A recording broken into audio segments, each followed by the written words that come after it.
보수 대통합과 관련해서 황교안 대표는 빅텐트론을, 유승민 의원은 3대 원칙을 내세웠습니다. 어떤 점이 같고 어디서 갈라지게 될지 한번 짚어보겠습니다. 황교안 대표는 자유우파의 모든 분과 함께하는 통합을 얘기했습니다. 그러면서 자유한국당 간판을 바꿀 수도 있다, 이렇게 크게 아우르는 그런 모습을 보여줬는데요. 유승민 의원 일단 화답하면서 세 가지 원칙을 제시했습니다. 탄핵의 강을 건너야 한다. 그리고 개혁 보수가 돼야 되고 낡은 집을 허물고 새 집을 짓자. 이것만 지켜진다면 어떤 전제 조건도 달지 않겠다, 이렇게 얘기했는데 이것도 만만치 않은 전제 조건이 아닐까 싶습니다. 자, 시기는 일러야 다음 달인데 과연 급물살을 타게 될지 한번 지켜봐야 할 대목인 것 같습니다. 양당 내에서도 이런저런 얘기가 나오고 있지만 특히 우리공화당은 탄핵과 관련해서 탄핵 오적 정리도 못하면서 무슨 보수 대통합이냐, 아직까지는 부정적인 반응을 보이고 있습니다. 관련된 녹취를 먼저 들어볼까요? 그래서 오늘 저는 자유민주주의와 시장 경제의 헌법 가치를 받드는 모든 분들과의 정치적 통합을 본격적으로 추진할 것을 선언드립니다. 우선 총선 승리가 필요합니다. 이를 위해서는 자유우파의 대통합이 반드시 필요합니다. 이를 위해서 당내에 통합 논의 기구를 설치하겠습니다. 또한 자유우파의 모든 뜻 있는 분들과 함께 구체적인 논의를 위한 통합 협의 기구의 구성을 제안합니다. 탄핵의 강을 건너자는 이야기입니다. 탄핵의 강을 건너지 않고는 보수가 제대로 화합할 수도 통합할 수도 없다는 점을 분명히 말씀을 드립니다. 개혁 보수에 대해서도 지금 보수의 혁신, 쇄신 이런 이야기를 많이 하는데 저는 그 방향이 보수가 앞으로 새로운 변화의 방향은 제가 오랫동안 주장해오던 그런 개혁 보수의 길로 나아가는 거라고 생각을 합니다. 지금 보수가 자유한국당이든 저희 변혁이든 이 낡은 집을 다 허물고 새로운 집을 지어야 된다. 예, 자, 김영주 의원. 어제 자유한국당 황교안 대표가 긴급 기자회견으로 보수 대통합하자, 이렇게 밝힌 뒤에 2시간 만에 유승민 의원이 화답했거든요. 뭔가 사전 교감이 좀 있지 않았겠냐 싶기도 한데요. 뭐 그런 어떤 그 동병상련이 있을 수도 있고요. 또 여러 가지 또 한편으로 바른미래당의 좀 비판적인 그 성명에서도 나왔다시피 갈급한 그런 이제 속내들이 있었을 거라고 보여지고, 우선은 황교안 대표 스스로는 일단 영입 문제에 대한 악재들이 있었고, 사실 이러한 긴급 기자회견을 열고 빅텐트를 할 것 같으면 선우가 잘못된 거죠. 영입을 먼저 하고 한다는 것은 지금 영입된 사람들은 어느 집에 가서 자게 될지도 모르고 손님 유치부터 하고 하는 것 자체가 벌써 이게 계획 없이 막 급하게 이게 요동친다는 것이고, 두 분 다 유승민 대표나 황교안 대표나 낡은 집을 허무고 새 집을 짓자는 데는 동의할 수 있으나 사실은 황교안 대표가 짓고 싶은 집은 본색은 한옥집이거든.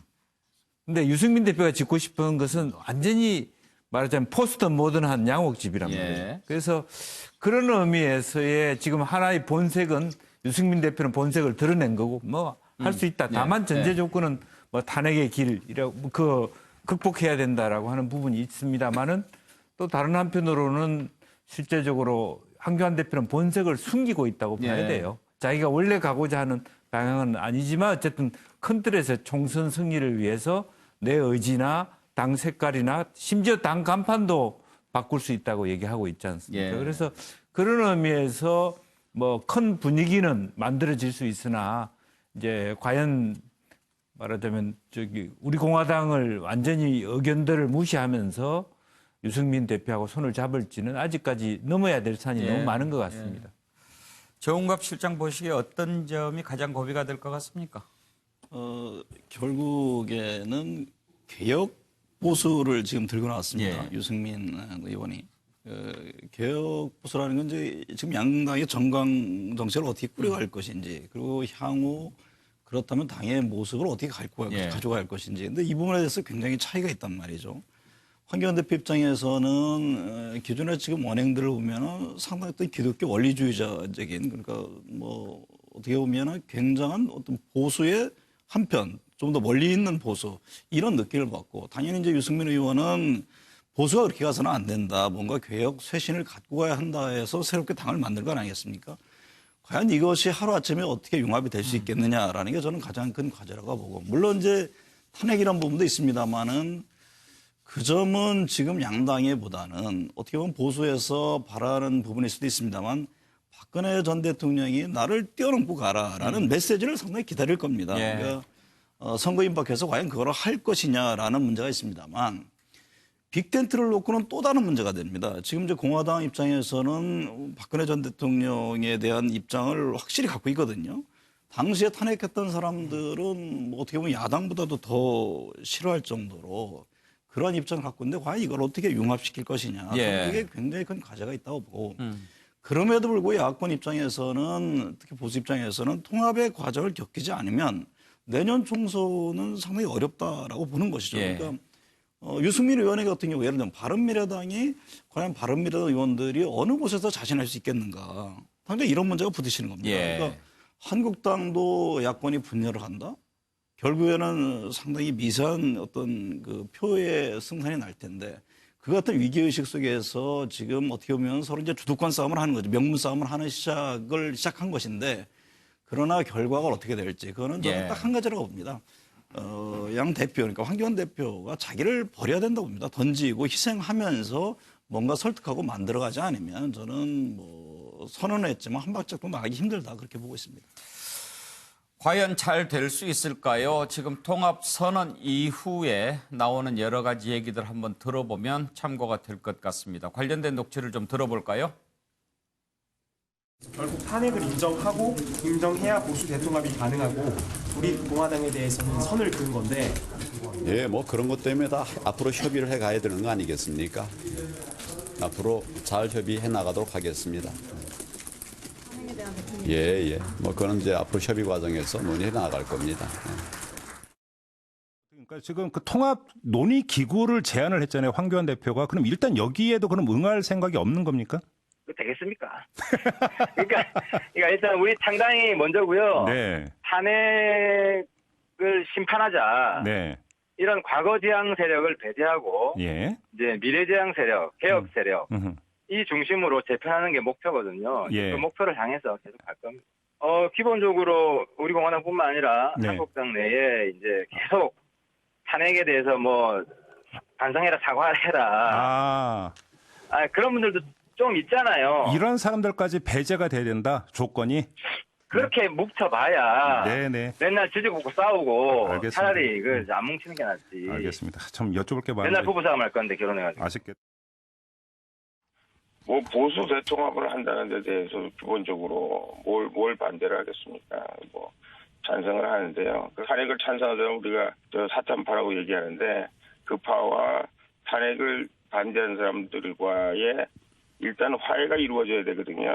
그런 사람들과의 대화를 하기 위해서는 넘어야 될 뭐 강이 있고 뭐 이런 건데, 그냥 약간 뜬금없다 그런 생각이 들었어요. 탄핵에 찬성한 사람들이 다시는 뭐 그런 일이 없겠다고 하고 해도 지금 될까 말까 한데, 지금은 자기들이 잘했다고 우리가 잘못한 게 뭐냐. 뭐 이런 식으로 나가면 저희는 그 사람들과 같이 가는 게 굉장히 어렵다. 그리고 아무 사전 준비 없이. 예, 김성환 평론가, 지금 이런저런 얘기 들어봤는데 만만치 않을 것 같기도 합니다. 전망 어떻게 하세요? 지금 이제 탄핵의 강을 건너야 한다고 얘기를 하잖아요. 근데 저는 이미 다 건너온 것 같은데요. 그러니까 황교안 대표하고 우리 공화당 정광훈 목사나 이런 사람들하고 지금 황교안 대표는 이미 강 건너 가 있는 겁니다. 유승민 대표가 그 반대편 지금 강을 건너느냐 마느냐를 남겨두고 있는 상황이거든요. 예. 그러니까 이거는 황교안 대표가 강을 건너오라고 얘기한다고 해서 건너갈 수 있는 강이 아니다. 그러니까 이건 쉽지 않다, 이런 생각이 들고요. 둘째로는 지금 과연 절박한가? 그걸 제가 한번 물어보고 싶어요. 자유한국당이 진짜 절박한가? 절박해서 지금 보수 대통합 얘기하고 있는 건 맞는가? 그리고 지금 우리 공화당이 제일 아마 마음이 편한 상황인 것 같은데요. 제가 볼 때는. 그 유승민 의원도 지금 그렇게 절박한가? 저는 약간 좀 의문입니다. 그러니까 지금 유승민 의원 입장에서는 그동안에 만약에 개혁보수를 주장을 했다고 하면은 개혁보수로서의 기치를 더 많이 내걸었어야 되죠. 정치적 존재감을 더 많이 보여줄 수 있도록 적극적으로 움직였어야 하는데 이전에 지금 이제 20대 국회 들어와서 뭐 존재감을 거의 보이지 못했잖아요. 그러니까 그러고 난 다음에 선거 앞두고 난 다음에 우리 이제 신당 창당하겠다. 결국 선거를 위해서 우리 지분 달라고 하는 얘기밖에 안 들린다. 그러니까 이런 면에서 절박함이 지금 떨어지고 있는 상황인데 과연 자기 건 내줄 수 있겠는가? 약간 좀 의문입니다. 그러니까 만약에 절박한 상황이었다. 예를 들어서 자유한국당 지지율이 한 10%대였다는 가정을 해보면요. 그러면은 진짜 자존심이고 뭐고 다 버린 다음에 다 같이 뭉치자고 얘기했을 텐데 이미 자유한국당 지지율 일부 여론조사 보면은 30% 넘게 나오잖아요.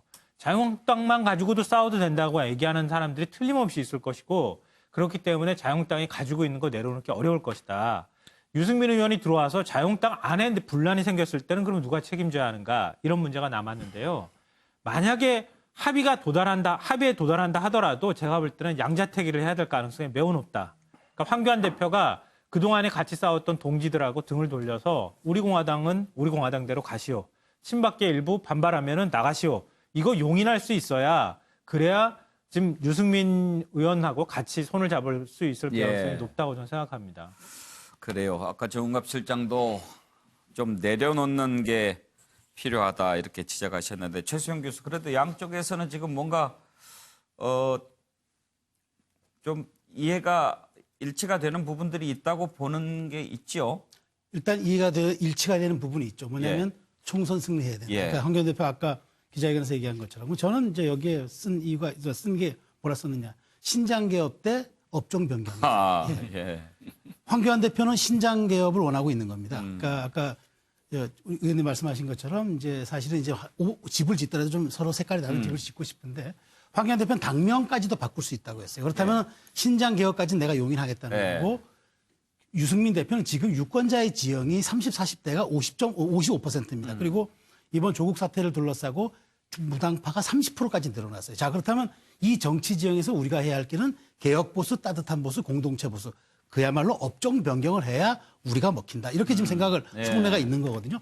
자, 그럼 이렇게 부딪히는 지점에서 어떻게 성과를 낼 것이냐. 저는 정치권의 근원 중에 하나가 의도보다는 반응이 중요하고 반응보다는 파장이 중요하다는 말이 있습니다. 그러니까 두 사람의 의도가 있죠. 그런데 이 반응은 뭐냐.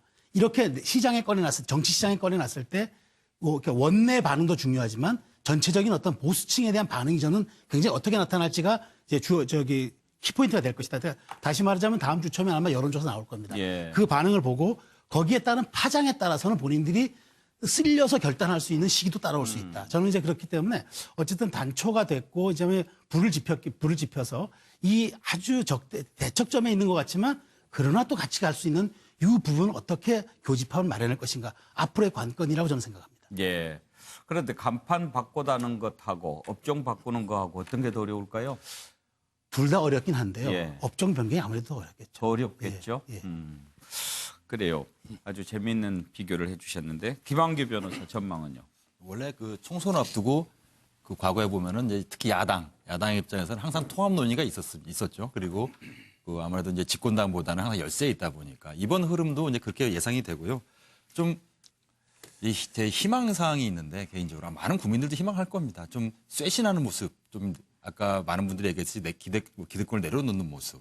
예를 들면 두 분이 만나셔서 통합하고 뭉치는 건 좋습니다. 아마 총선 앞두고 뭐 이해관계가 있으니까 뭐 어떤 뜻이든지 뭐 손을 잡을 것 같긴 한데요. 예를 들면은 두 분이서 좀 소위 말해서 유행하는 언어 있지 않습니까? 험지. 두 분 다 아마 TK 쪽을 염두에 두고 계실 것 같은데 수도권에 대해서 두 분이서 그냥 특정 지역은 아니더라도 험지에 대해서 출마 선언을 두 분이서 하신다면은 사실 많은 또 국민들이 깜짝 놀랄 수도 있거든요. 이분들이 자기 어떤 기득권을 내려놓는다. 이런 부분들이 있기 때문에 적어도 어떤 쇄신, 감동 이런 전제가 좀 통합에 이루어져야지 단순히 이제 사람 뭉치고 일단은 총선 왔으니까 일단 뭉치자. 나중에 우리가 헤어지는 건 몰라도 이런 거면 국민들 다 알고 있거든요. 한번 좀 그런 점에서 좀 기대를 하고 있긴 한데요. 더 지켜봐야 될 것 같습니다. 김만기 변호사가 쇄신 그러니까 아주 강력한 쇄신 같이 들립니다. 서정국 변호사는요? 저는 이제 두 가지만 말씀드리면 일단은 이제 이거 황교안 유승민 대표의 공통점은요. 한마디로 요약하면 이제 이거 탄핵의 시시비비, 탄핵의 정당성은 역사에 맡겨두고 그렇게 따지지 말고 근데 이게 보수가 대동단결해서 문재인 정권 심판하자. 이게 두 분의 주장 아닙니까? 예. 근데 저는 이 두 분의 주장이 다 잘못됐다 봐요. 제가 이게 황교안 대표 주장도 비판하지만 그런 이게 통합은 가능하지도 않고 바람직하지도 않아요. 일단 이게 불가능해요. 예를 들어 이제 물과 기름이 통합이 됩니까? 얼음하고 숯이 통합이 됩니까? 지금 이게 탄핵을 묻어두고 무조건 이게 합치자면 우리 공화당 저 유승민 계까지 세 당이 다 이게 전혀 다른데 그게 무리하게 통합이 됩니까? 그 바른미래당도 이게 무리하게 통합해서 결국 깨졌잖아요. 통합의 시너지보다는 역효과가 크고 그리고 이게 모든 걸 다 묻어두고 무조건 이게 통합해서 심판하자. 한석 더 짜. 이게 바람직합니까? 저는 이게 원리 원칙이 가치가 있어야 돼요. 이 탄핵의 정당성은요. 탄핵은 우리 반만년 역사의 가장 큰 사건입니다. 이제까지 모든 정권은 총칼이나 국민의 투표로 바뀌었는데 재판의 판결로 정권이 교체된 반만년 역사의 가장 큰 사건이면 국민이 한 번은 심판해야죠. 이제까지 국민이 탄핵이 정당하다 안 하다 한 번도 심판한 적이 없어요.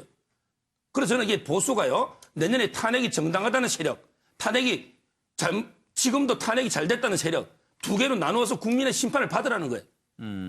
보수가 져더라도 의석 몇 개가 뭐 중요합니까? 근데 의석이 적어서 탄핵 당했습니까? 어차피 이게 탄핵은 내부의 배신자로 되는 거예요. 따라서 저는 이게 탄핵은 역사에 맡길 게 아니고 내년에 국민이 총선에서 과연 이게 탄핵이 정당한지 안 한지를 국민이 심판해라. 그리고 이 정당하게 그걸 걸고 심판을 받으라. 무조건 이게 통합 합쳐가지고 의석 몇 개 연연하는 그게 보수의 승리가 아니다. 그래 이기봤자 또 분열해서 또 깨집니다. 따라서 저는 이게 무조건 두 분 다 주장이 무조건 덮어두고 다 합치자는 주장이 돼서 저는 개인적으로 반대하는 겁니다. 통합 반대입니까? 의석 한 석을 더 얻으려고 예. 무조건 이게 다 합치자. 뭐 탄핵의 정당성 따지지 말고 그게 어떻게 같은 가치도 아니고 정당이란 게 뭡니까? 이념을 같이 하고 가치를 같이 하는 사람끼리 한 정당 하죠. 예. 근데 무리하게 한 정당을 세워놓으면 이 세 파가 합쳐져서 과연 이게 제대로 아까 하태경 의원도 했지만 결혼 생활이 제대로 됩니까? 김한규 변호사가 말씀하시겠다고 하는데. 저는 평소에 그 사 변호사님께서 늘 강조하는 어떤 보수의 가치 많이 존중하는데요. 이 부분에서 좀 전에 말씀하신 것 좀 이견이 있는데 그 보수라고 할 때 보수의 가치 꼭 우리나라뿐만 아니라 사실 보수의 모국인 뭐 영국이라든가 어느 나라든지 첫 번째 가치는 헌법 질서 존중입니다. 헌법의 가치 존중. 근데 이 박근혜 전 대통령을 탄핵했던 게 국민들이 뭐 강제로 청와대 진입해서 쫓은 게 아니에요. 헌법재판소가 그 헌법에 규정된 헌법재판소가 정당하게 내린 결정인데 이 부분을 갖고 뭐 보수가 또 양쪽으로 갈려서 국민의 심판을 받자는 것은 지금 헌법을 좀 외면하겠다는 거. 이건 오히려 보수랑 가장 안 맞는, 가장 불편한 어떤 말이라고 생각이 돼요. 그건 좀 제가 이해를 못합니다. 김한규 변호사처럼 예. 지금도 이게 탄핵이 그래 잘 됐다 헌법에 비추어서 그런 사람이 이게 유승민 당 찍으란 말이에요. 그게 아니고 이게 쟤처럼 탄핵이 잘못됐다. 우리 저는 가짜 뉴스로 탄핵이 잘못됐다는 사람은 한국당을 찍든지 우리 공화당 찍을 거 아닙니까? 이렇게 국민의 심판을 받으란 말이에요. 가짜 뉴스로 합치지 말고. 탄핵이 잘못됐다. 저는 그렇게 생각합니다. 이렇게 생각하시나요? 개인적으로. 알겠습니다. 뭐 서종 변호사가 그렇게 생각하신다는데 제가 뭐라고 하겠습니까? 예. 보수 대통합과 관련해서 앞으로 어떤 점이 걸림돌이 될지 그리고 전망은 어떻게 하는지 6분 패널의 의견을 들어봤는데요. 황교안 대표가 보수 대통합 얘기를 하기 전에 당 내에서 쇄신과 관련해서 여러 가지 얘기들이 있었습니다. 특히 중진들은 용퇴하라 이런 요구도 있었고요. 이런 내부 분위기 때문에 통합 얘기가 더 나왔을 수도 있다 이런 시각이 있는데요. 그 부분 한번 좀 짚어볼까요? 관련된 녹취 들어보겠습니다. 특히 영남권, 서울 강남 3구 등 3선 이상 선배 의원님들께서는 정치에서 용퇴를 하시든가 당의 결정에 따라 수도권 험지에서 출마해 주시기 바랍니다. 그러한 용기가 없다면 스스로 용퇴의 길을 선택하시기 바랍니다. 지금 우리 당은 우리 스스로 자리를 좀 비워야 할 때라고 생각합니다.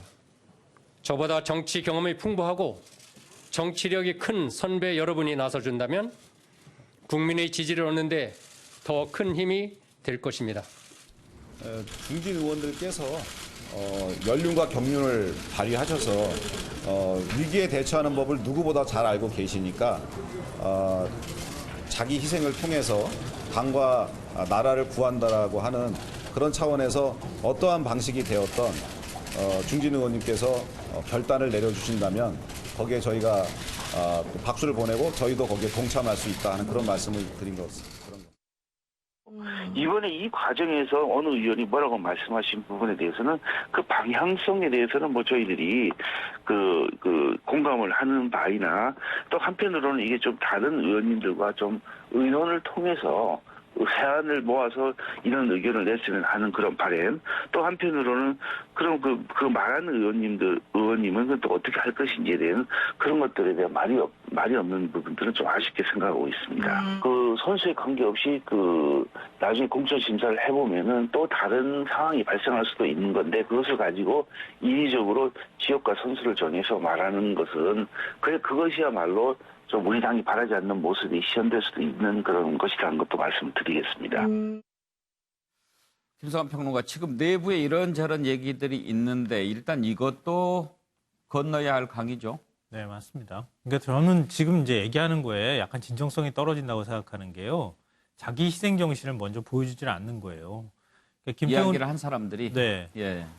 김태훈 의원 같은 경우에는 이른바 박근혜 정부 시절에는 친박이라고 얘기가 됐고, 그리고 이제 본인이 3선 이상 용퇴하라고 얘기했는데 본인은 재선이고, 그리고 영남권 3선 이상 용퇴하라고 했는데 예. 본인은 충청권이고, 그러니까 본인한테는 하나도 해당이 안 되는 얘기를 지금 하고 있는 거예요. 그러니까 해당이 되는 의원들 입장에서 못 받아들이는 거죠. 그러니까 예를 들어서 김태흠 의원이 나부터 내려놓겠다.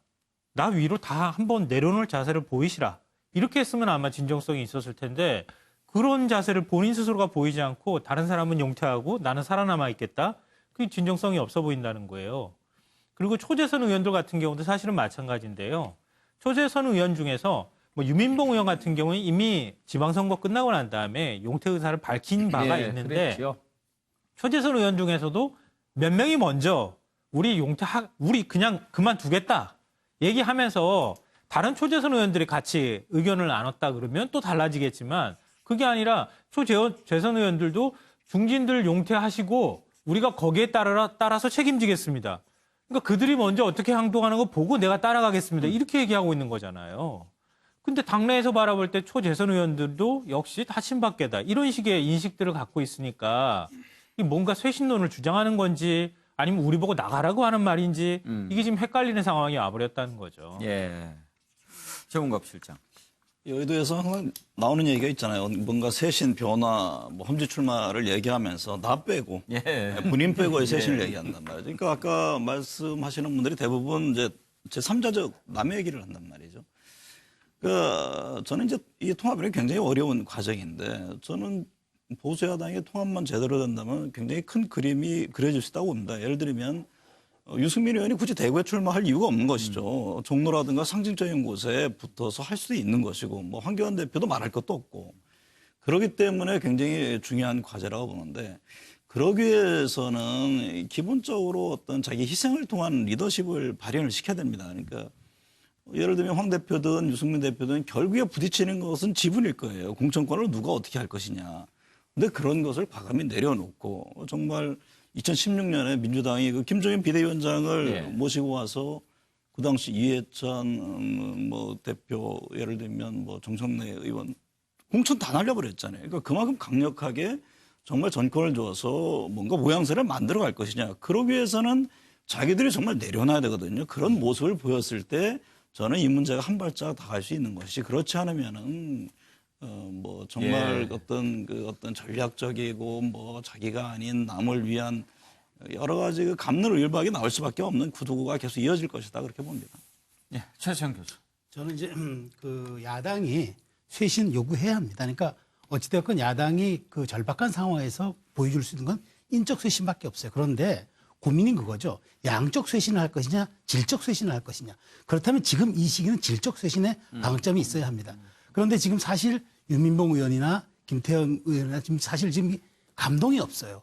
전 이런 식의 얘기는 오히려 자중질환으로 비칠 수 있다. 그리고 국민에게 더 피로감을 준다. 그러니까 지금 황교안 대표가 굉장히 곤란해하는 지점이 조국 사태 이후에 바로 공천 개혁과 시스템 정비를 선점했어야 하는데 그 타이밍을 놓치고 그 장애 투쟁에 나가고 그다음에 뭐 이렇게 인재 영입을 하다가 결국 역풍을 맞지 않았습니까? 마찬가지입니다. 지금 저렇게 그러니까 여러 사람이 모여서 군중 심리에 따라 다니듯이 하는 양적 쇄신의 주장 아무 필요 없습니다.